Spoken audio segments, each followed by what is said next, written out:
surprised by the reaction that China is getting, especially here in Davos? I mean, of course, the kind of reopening that we've seen, the timing, the speed at which they've reopened, that has taken people by surprise, people welcoming that. But what do you make of what's happening in China at this point in time and what it could mean as far as global growth is concerned? Well, I think China is recalibrating, right? First, of course, the zero COVID policies.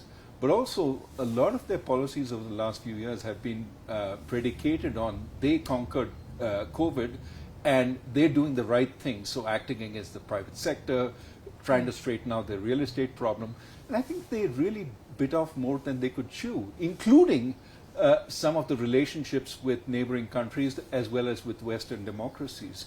So I think they're backpedaling on some of this. I don't think they've changed their mind. It's all in the mind of Xi Jinping.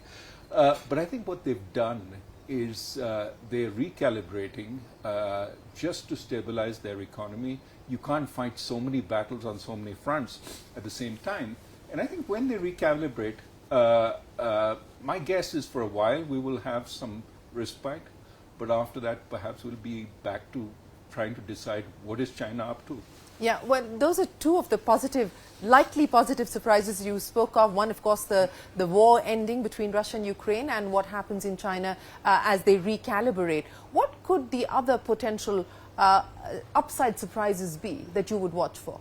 Well, I mean, certainly from India's perspective, we would like commodity prices to be lower. I think right now the guess is as China comes back up, commodity prices will, go higher. And that would be a problem for India, which is already running a fairly significant current account deficit. The price of oil, as you know, plays an important role.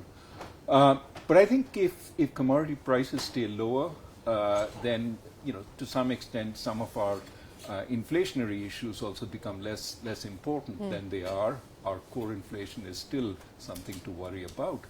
But that would be a boost to Indian growth.